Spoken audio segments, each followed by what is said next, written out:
Minister, we cannot say and express how gratified we are that in spite of your very, very busy schedule, you have very graciously consented and spared your time to meet those who have participated in the third Kautilya Economic Conclave. Prime Minister, we present more than 50 delegates who have traveled from different parts of the world, from 16 countries, along with equally number of those who have this domain expertise from India. Prime Minister, this time, the theme of this third conclave is the Indian era. We considered the reasons. There were 5 reasons why, which prompted us to select this theme. First and foremost, the spectacular growth for 4 successive periods. India has achieved 7 to 8% rate of growth. The world regards this no short of a miracle. We have done this coupled with macroeconomic stability.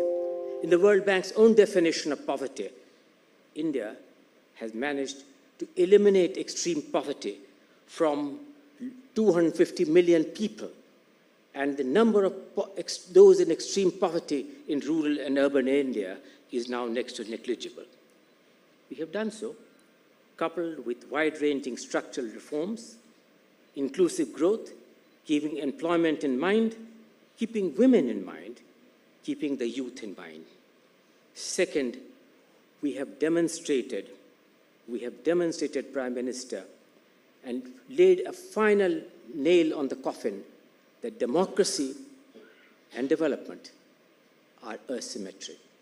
India is a classic shining example, and perhaps the only example, where very high rates of economic growth have decisive presence of so many global capability centers, Prime Minister. In 1 year or 2 of over 1,600, with the sky is the limit, based on artificial intelligence, these global capability centers which are present here will make a fundamental change in our ability to leverage the cutting edge of technology and artificial intelligence coupled with inclusive growth. Fourth, the world is cognizant and recognizes that we are among the few countries which are fully on course and ahead of fulfilling the obligations which we took upon ourselves on global warming and climate change in an orderly transition to an era of climate responsibility. We recognize that this will entail a restructuring of agriculture, about which you have spoken so many times, on our food systems, on changing lifestyles, and of course reducing in the process our dependence on fossil fuel. Fifth, Prime Minister, it's recognized that in more ways than one, we represent the voice of the global South, and that they recognize our presence on the global stage because in an increasingly fragmented world, they believe that we could be an important country to chart a course out. I'm always reminded when I hear of this, in the great Mahabharata, there is a great role for Sarathi. They recognize that perhaps it is India's turn to be a global Sarathi, a charioteer, to be able to maneuver these complexities in a fractured world of geopolitics and geoeconomics, and to show a path of peace and prosperity. It is for those 5 considerations, Prime Minister, that we are prompted to select this theme of the Indian era. Over the next 2.5 days, all of us engage in a wide range of subjects on how to enable India for those daunting challenges. Prime Minister, you'll recall that 2 years ago, we had the privilege of receiving you for the first Kautilya Economic Conclave. The theme of that conclave was redefining the future. From the first to the third, we have redefined our future. Our future now is a quest for a Vikasit Bharat, That is the future which, between the first and the third, which you have now embraced. Let me end, Prime Minister, by saying that there is an old adage that politics is the art of the possible. But a leadership of a visionary kind is the art of the impossible. The world is looking for this enigmatic leadership of yours to perform the impossible, to steer India on the global stage further, and to help India realize its quest for a Viksit Bharat. Thank you very much. I had the great privilege of inviting you, Prime Minister, to address.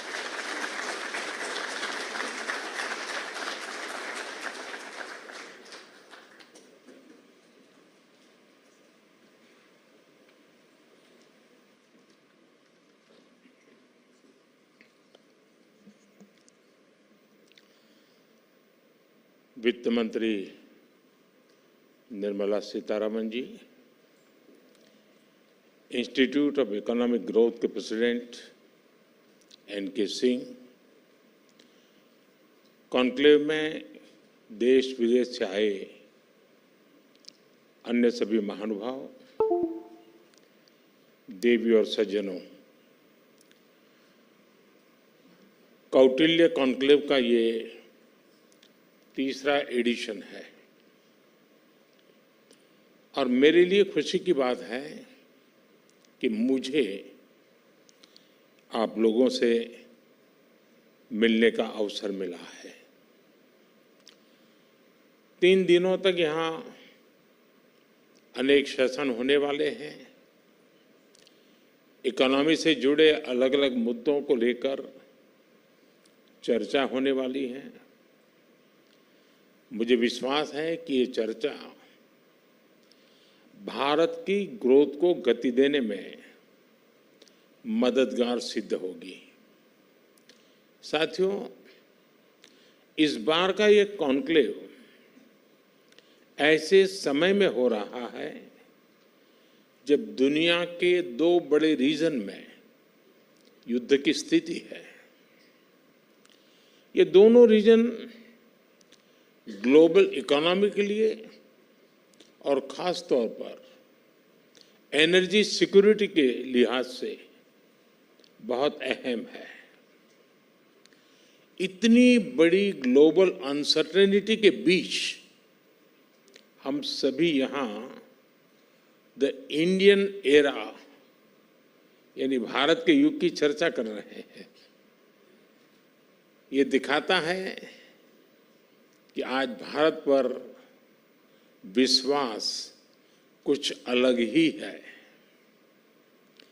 ये दिखाता है कि आज भारत का आत्मविश्वास भी कुछ विशेष है। साथियों, आज भारत दुनिया की फास्टेस्ट ग्रोइंग मेजर इकोनॉमी है।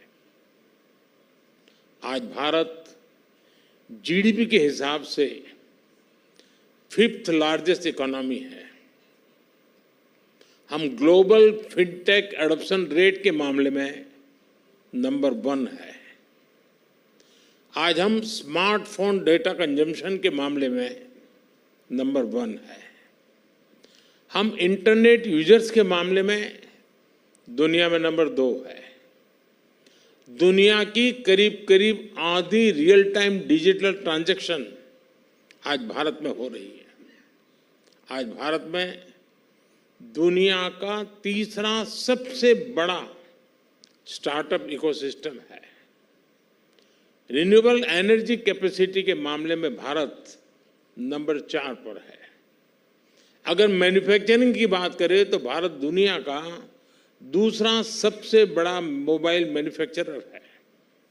भारत 2 व्हीलर्स और ट्रैक्टर्स का सबसे बड़ा मैन्युफैक्चरर है। और इतना ही नहीं, भारत दुनिया का सबसे युवा देश है।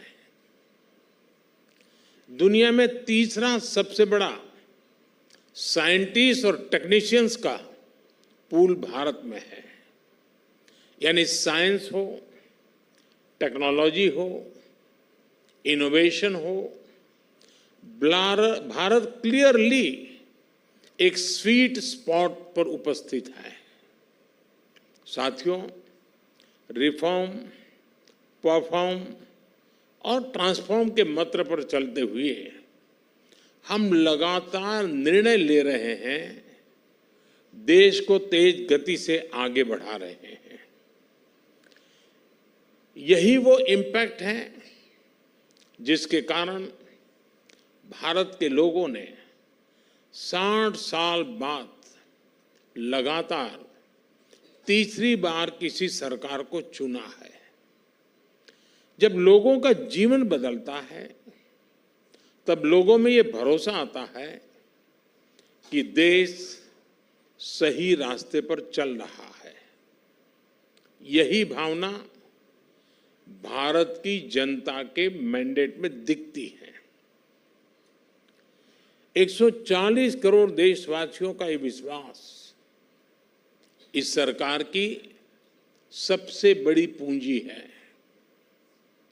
हमारा कमिटमेंट है कि भारत को विकसित बनाने के लिए लगातार स्ट्रक्चरल रिफॉर्म्स करते रहेंगे। हमारा ये कमिटमेंट आप हमारे थर्ड टर्म के पहले 3 महीनों के काम में भी देख सकते हैं। बोल्ड पॉलिसी चेंजेस, जॉब्स और स्किल्स को लेकर मजबूत कमिटमेंट, सस्टेनेबल ग्रोथ और इनोवेशन पर फोकस, आधुनिक इंफ्रास्ट्रक्चर, क्वालिटी ऑफ लाइफ और तेज ग्रोथ की कंटिन्यूटी, ये हमारे पहले 3 महीनों की पॉलिसीज का रिफ्लेक्शन है। इस दौरान 15 ट्रिलियन रुपीस यानी 15 लाख करोड़ रुपए से अधिक के डिसीजंस लिए गए हैं। इन्हीं 3 महीनों में भारत में अनेक मेगा इंफ्रास्ट्रक्चर प्रोजेक्ट्स पर काम शुरू हुआ है। हमने देश में 12 इंडस्ट्रियल नोड्स बनाने का भी निर्णय लिया है। हमने देश में 3 करोड़ नए घर बनाने को भी मंजूरी दी है। साथियों, भारत की ग्रोथ स्टोरी का एक और नोटेबल फैक्टर है और वो है इंक्लूसिव स्पिरिट। पहले सोचा जाता था कि ग्रोथ होती तो है, इनइक्वालिटी, असमानता भी साथ ही बढ़ती है। लेकिन भारत में इसके विपरीत हो रहा है। भारत में ग्रोथ के साथ इंक्लूजन भी हो रहा है। इसी का परिणाम है कि पिछले 10 साल में 250 मिलियन यानी करीब करीब 25 करोड़ लोग गरीबी से बाहर निकले हैं। भारत की तेज प्रगति के साथ हम ये भी सुनिश्चित कर रहे हैं कि इनइक्वालिटी कम हो, विकास का लाभ सभी तक पहुंचे। साथियों, आज भारत की ग्रोथ को लेकर जो भी प्रेडिक्शन हो रही है, उनका कॉन्फिडेंस भी बताता है कि भारत किस दिशा में है। यह पिछले कुछ हफ्तों और महीनों के आंकड़ों में भी देख सकते हैं। पिछले साल हमारी इकोनॉमी ने हर प्रेडिक्शन से बाहर कहीं बेहतर किया। वर्ल्ड बैंक हो, IMF हो, मूडीज हो, सभी ने भारत से जुड़े फोरकास्ट को अपग्रेड किया है। ये सारे संस्थान कह रहे हैं कि ग्लोबल अनसर्टेनिटी के बावजूद भारत 7+ रेट्स के साथ ग्रो करता है। वैसे हम भारतीयों को पूरा कॉन्फिडेंस है कि हम इससे भी कहीं बेटर परफॉर्म करेंगे। फ्रेंड्स, भारत के इस कॉन्फिडेंस के पीछे कुछ ठोस कारण है। मैन्युफैक्चरिंग हो या फिर सर्विस सेक्टर, आज दुनिया भारत को इन्वेस्टमेंट के लिए पसंदीदा जगह मान रही है। ये कोई कोइंसिडेंस नहीं है, बल्कि ये बीते 10 साल में हुए बड़े रिफॉर्म्स का ही नतीजा है। इन रिफॉर्म्स ने भारत के मैक्रो इकोनॉमिक फंडामेंटल्स को ट्रांसफॉर्म कर दिया है। जैसा एक उदाहरण भारत के बैंकिंग रिफॉर्म्स का है। हमारे बैंकिंग रिफॉर्म्स ने बैंकों की फाइनेंशियल कंडीशन को तो मजबूत किया ही है, उनकी लैंडिंग कैपेसिटी को भी बढ़ाया है। इसी तरह जीएसटी ने अलग अलग सेंट्रल और स्टेट इनडायरेक्ट टैक्सेस को इंटीग्रेट किया है। इंसॉल्वेंसी एंड बैंक्रप्सी कोड यानी आईबीसी ने रिस्पॉन्सिबिलिटी, रिकवरी और रिजोल्यूशन का नया क्रेडिट कल्चर डेवलप किया है। भारत ने माइनिंग, डिफेंस, स्पेस जैसे अनेक सेक्टर्स को प्राइवेट प्लेयर्स के लिए, हमारे यंग एंटरप्रेन्योर्स के लिए खोला है। हमने एफडीआई पॉलिसी को लिबरलाइज किया ताकि दुनिया भर के इन्वेस्टर्स के लिए यहां ज्यादा से ज्यादा अवसर बन सके। हम अपनी लॉजिस्टिक कॉस्ट और टाइम को कम करने के लिए आधुनिक इंफ्रास्ट्रक्चर पर फोकस कर रहे हैं। हमने बीते दशक में इंफ्रास्ट्रक्चर पर इन्वेस्टमेंट को अभूतपूर्व स्केल पर बढ़ाया है। साथियों, भारत ने प्रोसेस रिफॉर्म्स को सरकार की कंटिन्यूअस एक्टिविटीज का हिस्सा बनाया है। हमने 40,000 से ज्यादा कंप्लायंसेस को खत्म किया। कंपनीज एक्ट को डीक्रिमिनलाइज किया।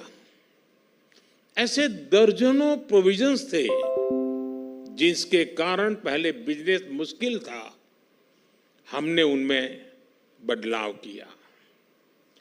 कंपनी स्टार्ट करने, बंद करने, क्लियरेंस को आसान बनाने के लिए नेशनल सिंगल विंडो सिस्टम शुरू किया गया।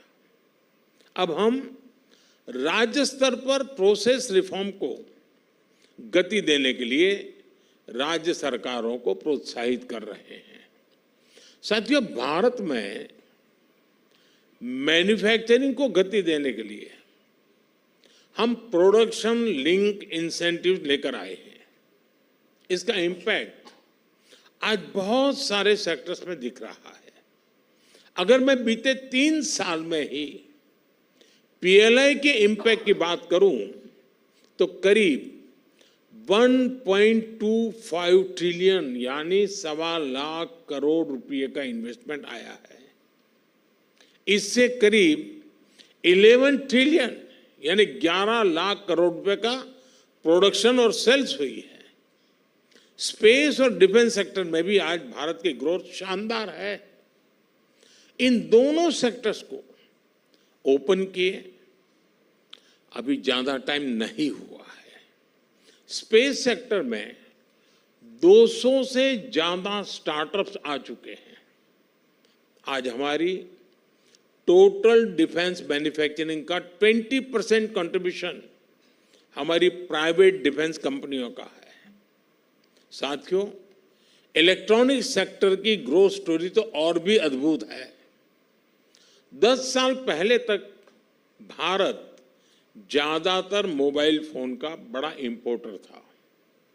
आज 330 मिलियन यानी 33 करोड़ से ज्यादा मोबाइल फोन भारत में बन रहे हैं। यानी आप कोई भी सेक्टर देख लें, आज भारत में इन्वेस्टर्स के लिए इन्वेस्टमेंट्स और इन्वेस्टमेंट पर ज्यादा रिटर्न के बेहतरीन मौके हैं। साथियों, आज भारत का फोकस एआई और सेमीकंडक्टर जैसी क्रिटिकल टेक्नोलॉजीज पर भी है। इनमें हम काफी ज्यादा इन्वेस्टमेंट कर रहे हैं। हमारे एआई मिशन से एआई के क्षेत्र में रिसर्च और स्किल्स दोनों में वृद्धि होगी। इंडिया सेमीकंडक्टर मिशन के कारण 1.5 ट्रिलियन रुपए यानी 1.5 लाख करोड़ रुपए का इन्वेस्टमेंट हो रहा है। बहुत जल्द ही भारत के 5 सेमीकंडक्टर प्लांट्स दुनिया के कोने कोने में मेड इन इंडिया चिप्स पहुंचाने लगेंगे। फ्रेंड्स, आप सभी जानते हैं कि भारत एफोर्डेबल इंटेलेक्चुअल पावर का सबसे बड़ा सोर्स है।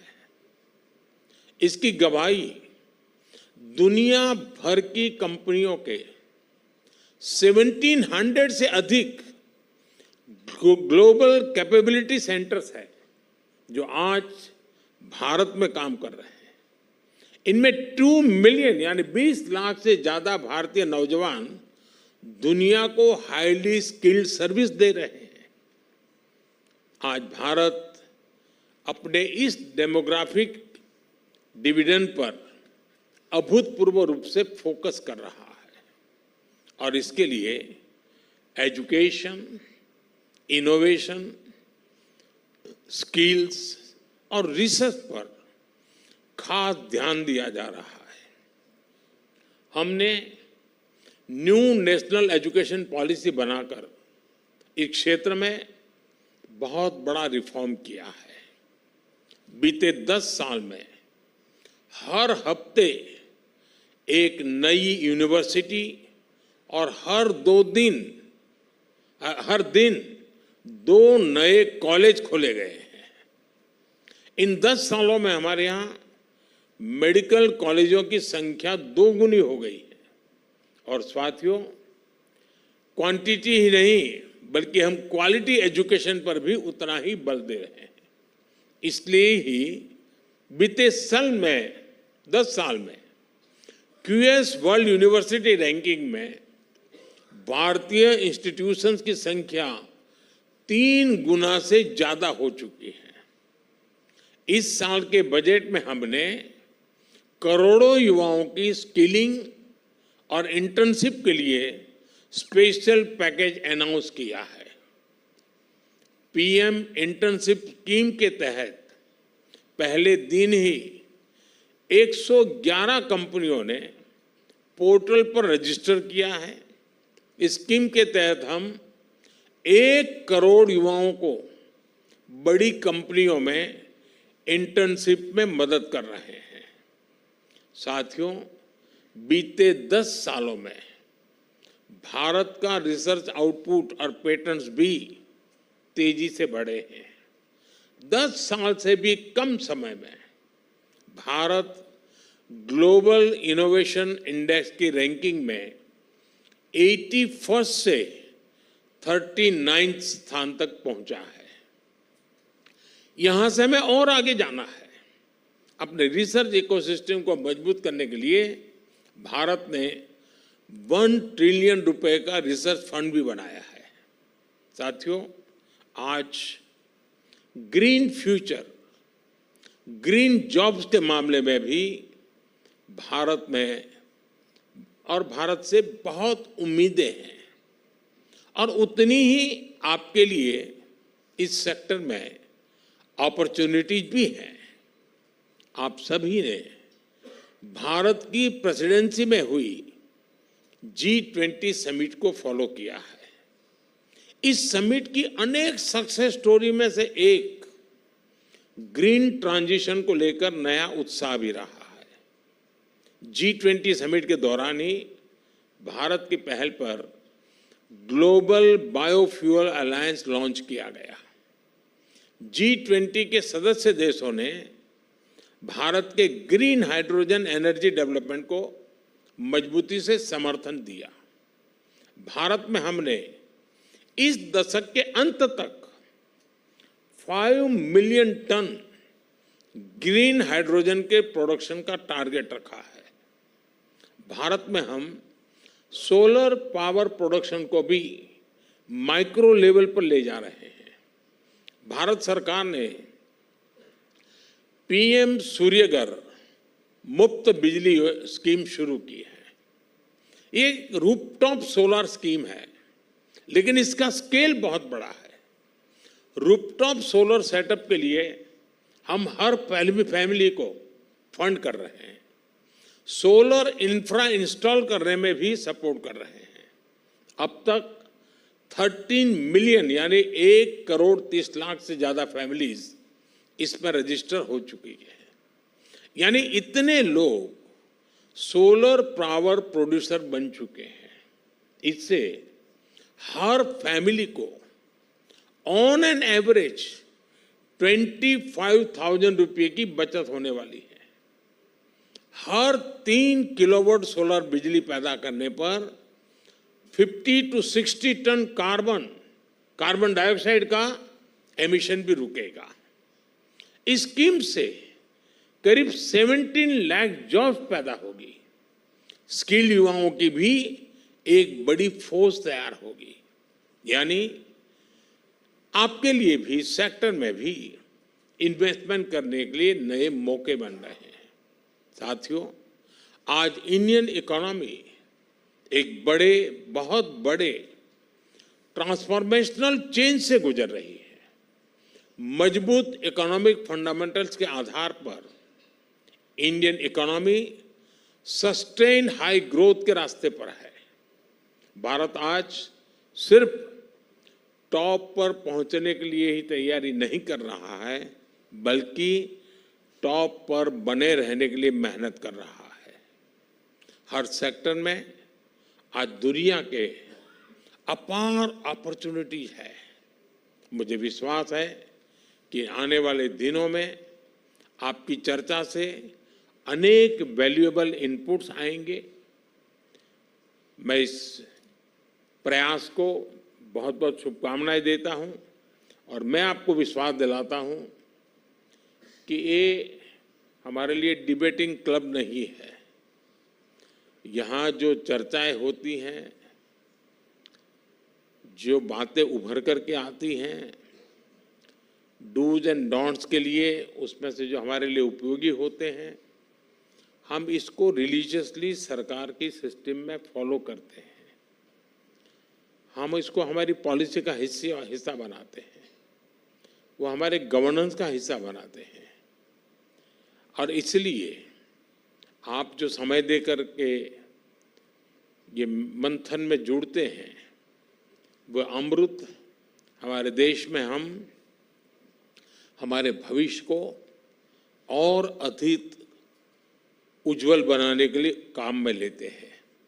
और इसलिए आपका योगदान हमारे लिए बहुत महत्वपूर्ण है। आपका एक एक शब्द हमारे लिए मूल्यवान है।